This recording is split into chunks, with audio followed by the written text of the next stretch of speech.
Perkenalkan, kami dari kelompok 5 profesi kependidikan. Nama saya Putri Sadia dengan NIM 227011. Nama saya Belia Prastiani dengan NIM 22704. Nama saya Anissa Oktaviani Rijanto dengan NIM 227015. Nama saya Ivi Desinda Putri dengan NIM 227023.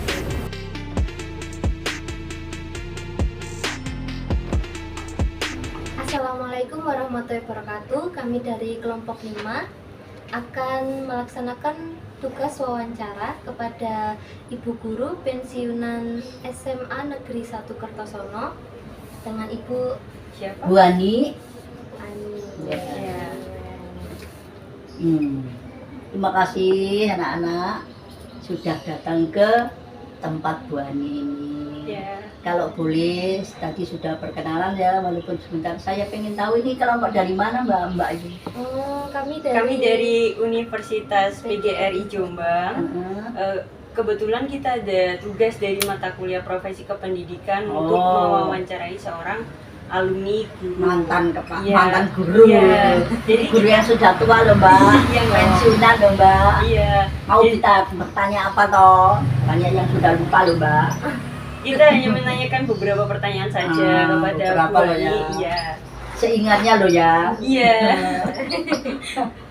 Coba apa yang bisa saya bantu? Jadi pertama-tama Bu Ani bisa menceritakan tentang latar belakang pendidikan Bu Ani dan perjalanan akademik yang sudah Bu Ani tempuh hingga menjadi seorang guru. Kalau Bu Ani mau bercerita ya nggak cukup Mbak, waktunya 1 jam pelajaran. Panjang sekali ya. Iya. Jadi, guru itu memang bukan profesi sebetulnya. Ya. Bu Ani dulu begitu lulus dari SMA 2 Negeri Jombang yang dulu namanya SMPP sekitar tahun 1976, tanpa cita-cita guru, pokoknya pengen kuliah gitu aja, pengen jadi pegawai di belakang mesin ketik gitu cita-citanya gitu. Ternyata nasib membawa saya ke IKIP Surabaya, pertama kali ke IKIP Surabaya, IKIP sekarang UNESA ya. Oh iya. Sekarang UNESA. Tahun 77. Tapi waktu itu programnya masih program D3 saya. Program D3. Setelah lulus tahun 80-an saya langsung ditempatkan di SMA Negeri 1 Kertosono. Untuk mengajar itu. Iya, bahasa Indonesia itu saya di SMA Negeri 1 Kertosono. Kemudian tahun berapa lagi itu harus syaratnya untuk guru SMA itu harus S1. Saya kuliah lagi. Harus kuliah lagi. Crash program, ya kuliah edoan lah istilahnya. Hanya sekedar tambahan 2 tahun di Malang IKIP Negeri Malang. IKIP Negeri Malang, Universitas Negeri Malang.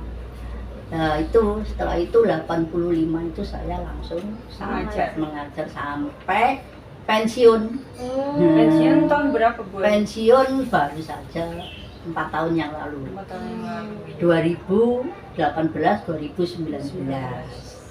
Gitu. Sudah cukup lama ya mengajar? Cukup lama, ya tidak sadar, sudah tidak terasa, sudah hampir 36 tahun saya di SMA Negeri 1 Kertosono tanpa pindah-pindah sama sekali.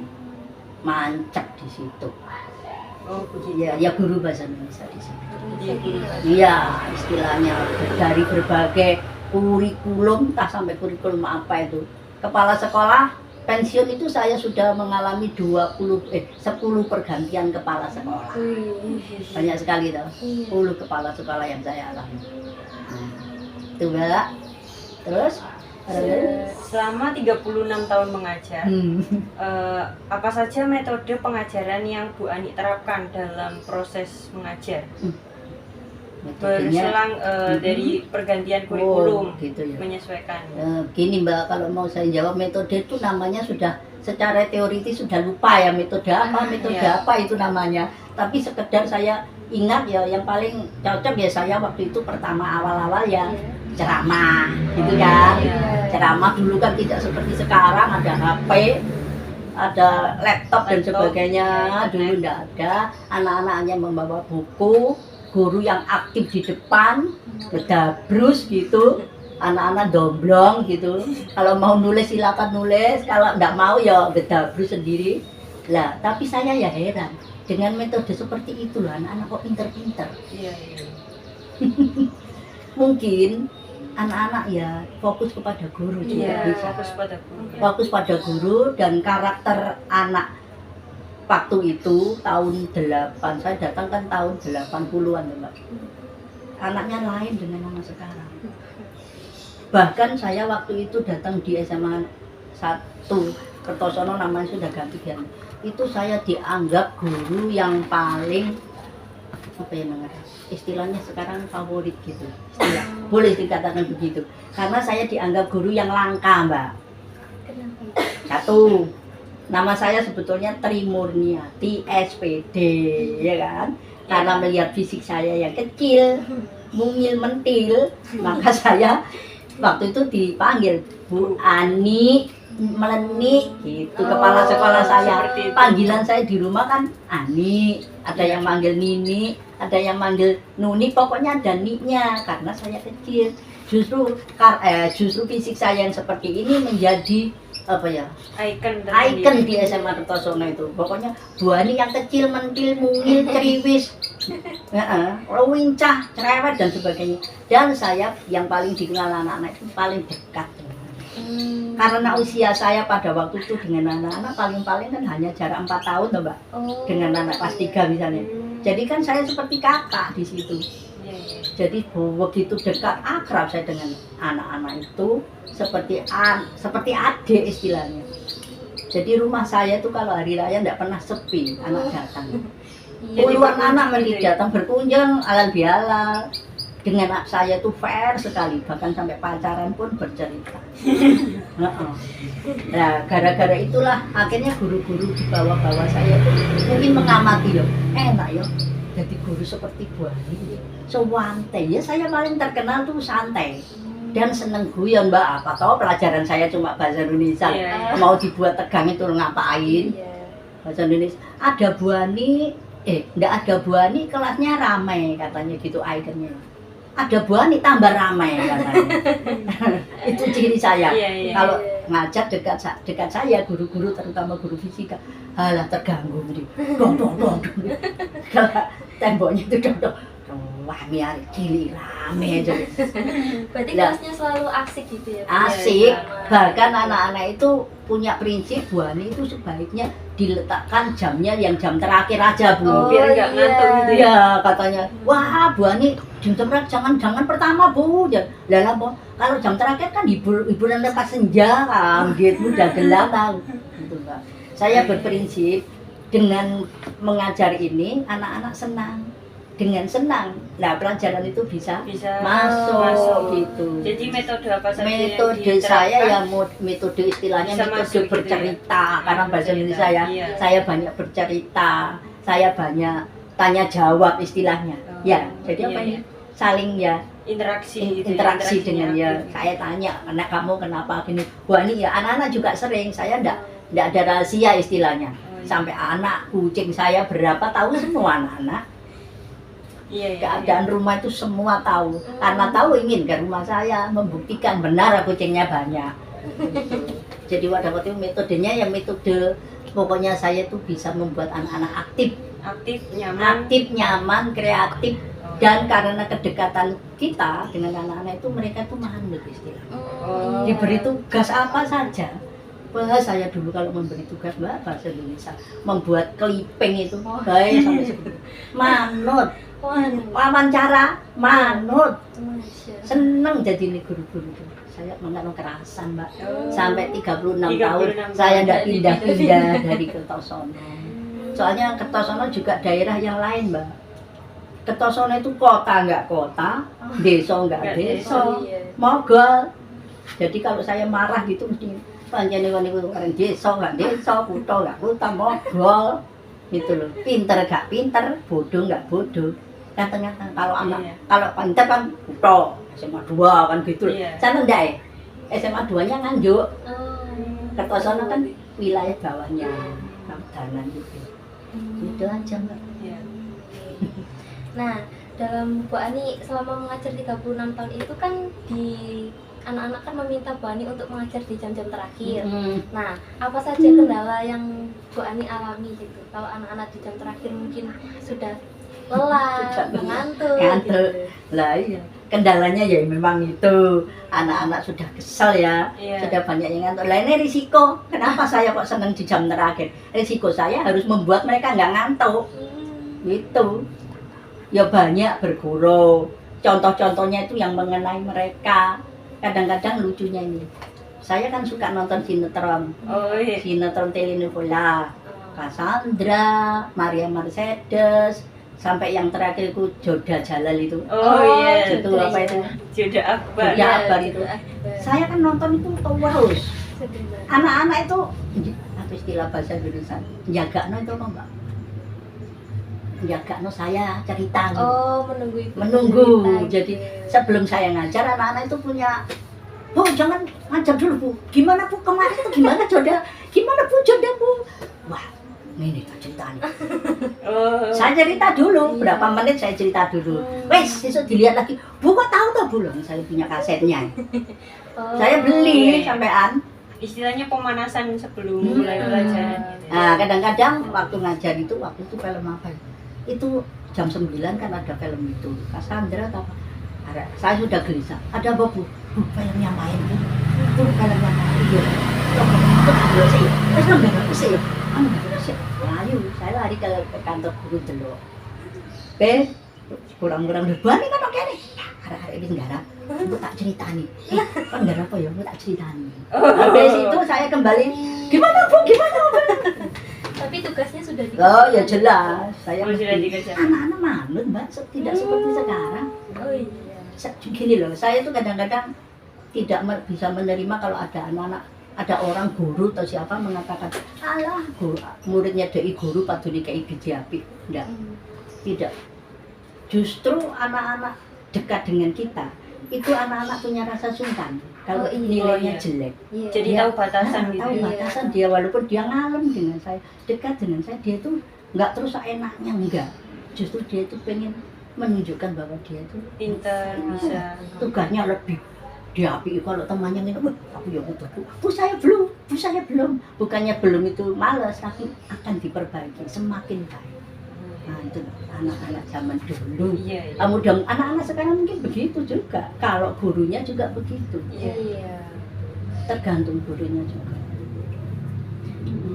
Baik, untuk selanjutnya kan Bu Ani kan mengajar bahasa Bahasa Indonesia Indonesia. lebih tepatnya. Nah, Bu Ani itu mengajarkan tentang kebudayaan lokal dalam bahasa Indonesia itu diimplementasikan Oh, bagaimana? Iya, bagaimana cara Wah. mengintegrasikan nilai-nilai budaya lokal dalam materi pelajaran pelajaran bahasa Indonesia. Indonesia. Waduh, ya itu yang gampang sekali.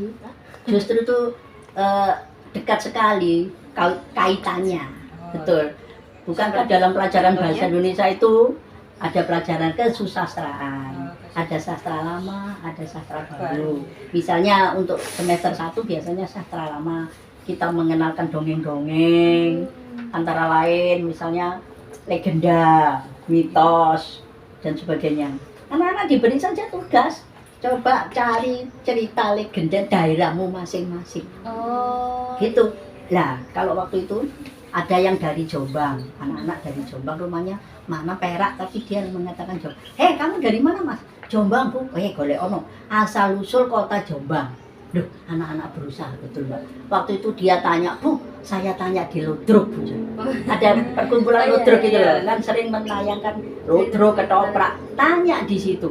Asal usul, atau dia mencari ceritanya. Asal usul kota Jombang. Apa ceritanya? Itu tak Bu, Kebo Kicak Karang Kejambon. Iya. Kok anak jari-jari zaman kutha iki tak jenengno ana ijo ambek abang, kutha iki tak jenengno Jombang, tak benang tunggrung gitu kan. Asal usul itu daerahnya masing-masing. Kalau ada yang Patian Rowo, Brebek, ini di sekitar Kertosono ya, Kertosono, semua itu pelajaran yang dikaitkan dengan Dengan budaya budaya lokal, legenda. Kayak Belum. drama juga. Belum dramanya. Dramanya Nah, juga. kalau itu kan sekedar cerita yang Iya. ditulis. Lah kalau drama, anak-anak bahkan latihan mencari cerita-cerita yang hubungannya dengan cerita daerah, misalnya Joko Tingkir, Oh, ya. Andi-Andi Lumut, itu kan bisa. Iya, iya. Sambil latihan acting, anak-anak membuat cerita. Jadi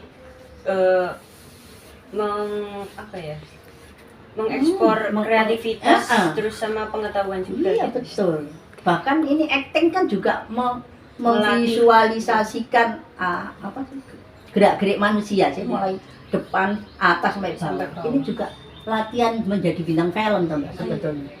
Drama itu tidak sekedar hanya ceritanya, actingnya juga Actingnya juga. dinilai. Luas Mbak kalau masalah cerita bahasa Indonesia itu. Belum nanti kalau anak-anak disuruh mencari ini cari bahasa-bahasa daerahmu masing-masing. Oh, Sinonimnya ini apa kalau di daerahmu? Kalau di sini telo, kalau di sana Ubi, pohong, atau- kalau di sana apa pohong, lo gitu tuh sudah jadi tugas. Ayo, kalau daerahmu namanya kelanting, kalau di sini Cenil. cenil, lo itu sudah tugas Mbak. Terus nek gak kalau gitu ya ini seperti kamu ini latihan wawancara.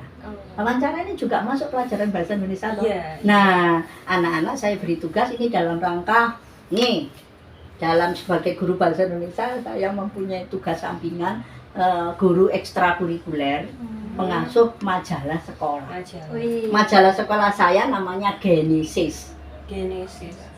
Sudah Gelanggang ekspresi. gelanggang ekspresi intelektual siswa Semakar. Ini adalah hasil dari Ini hasil anak-anak SMA majalah Kertosono. Kertosono. Saya sudah membimbing ya gak karuan tahun sampai saya pensiun itu. Hasilnya ini antara lain yang banyak Mbak. Majalah ini intinya justru bahasa Indonesia loh Mbak. Mulai ya saya bukakan. Mulai membuat notepad-nya ini, kata pengantarnya ini. Pengantar. Siapa yang membuat kalau ada anak-anak yang pintar berbahasa? Oh iya. Jadi anak bahasa Indonesia Anak ya. bahasa Indonesia. Jadi pengurusnya itu kebanyakan anak. Kalau di SMA Kertosono dulu ada jurusan bahasa. Iya. bahasa. Jadi anak buah saya yang jurusan bahasa banyak yang di majalah. Notepad ini siapa? Terus ada lagi yang bagian ini Mbak. Media, Itu loh. artikel, Artikel semua banyak. Iya. Ini loh motonya apa? Fotografi. Fotografi. Nah, ini dikaitkan dengan fotografi Pak. Jadi anak-anak yang suka fotografi Fotografi. itu latihan loh desain. Ini anak-anak sendiri yang desain luarnya. Terus setiap halaman ini loh ini semua anak-anak yang membuat desain semua ini anak-anak. Ini membuat artikel saya yang dibuat. Tentang buani. Ini buani saya, buani mentil ini. Kalau dibaca lucu. Jadi ini kesannya anak-anak terhadap saya yang ditulis ini. Saya baca ya aku guyu. Coba nanti dibaca. Dan ini mesti ada ininya. Nah, ini juga hasil Wih. kaleidoskop ini kegiatan setengah tahun. Kegiatan ini anak-anak desain. Jadi bukan hanya bahasa Indonesianya saja, desainnya juga, melukis juga. Banyak sekali perkembangan dari anak-anak yang betul-betul sekolah yang benar-benar Mbak. Iya, iya. Enggak hanya bawa HP kalau kita ya Allah. Iya, jadi enggak mungkin itu saja yang kami tanyakan kepada Bu Ani. Terima kasih banyak Ibu. Terima kasih, sudah semoga bersedia. bermanfaat untuk kita yang Ya, sedang sebentar. menjalani pendidikan. Ini ya, Juga saya semuanya. mau pesen sama anak ya. Saya dulu sebelum menutup apa pensiun saya pesen. Bu, apa Bu pesennya Bu? Ya, Mbak pesen ya. Nih, baca saja ya Mbak ya. Iya. Ini apa pesan Ibu kepada kami anak didiknya sebelum Ibu meninggalkan kita gitu Belum kan. pensiun gitu. Iya, begini katanya. Aku pesen ini ya. Anak-anak untuk berhasil kita harus punya mimpi atau cita-cita. Bukankah kesuksesan seseorang itu bermula dari mimpi? Tanpa mimpi kamu tidak akan pernah termotivasi sehingga tidak mempunyai tujuan yang jelas dalam belajar. Jadi mimpi hanya akan menjadi mimpi jika kamu tidak pernah bangun untuk mewujudkannya. Melangkahlah, maju, dan mengambil langkah selanjutnya untuk merealisasikan apa yang kita inginkan. Percuma jika ingin mewujudkan mimpi itu, tapi dilakukan 1 bulan, setelah itu kamu bangun. Gagal memang belum terjadi, tapi kesuksesan pasti semakin menjauh dari kita. Bangun, gagal bangun, tapi kesuksesan semakin jauh. Jadi harus diraih mimpi. Ini pesan Bu Ani dari Bu Ani untuk kita dan kita semua. Jadi, semoga bermanfaat ilmunya. Ya mudah-mudahan kalau ada kurang lebihnya Bu Ani hanya sekedar ingat-ingat lupa. Iya, iya. Mohon maaf yang sebesar-besarnya. Semoga sukses untuk Amin. anak-anak. Amin. Sukses juga buat Bu Bu Ani. Ani sehat Terima selalu kasih. dan terima kasih sudah meluangkan waktunya untuk menjadi narasumber tugas. Ya, kalau ada kurangnya bisa disambung lagi. Iya. Sekian dari kelompok kami. Wassalamualaikum warahmatullahi wabarakatuh. Waalaikumsalam warahmatullahi wabarakatuh.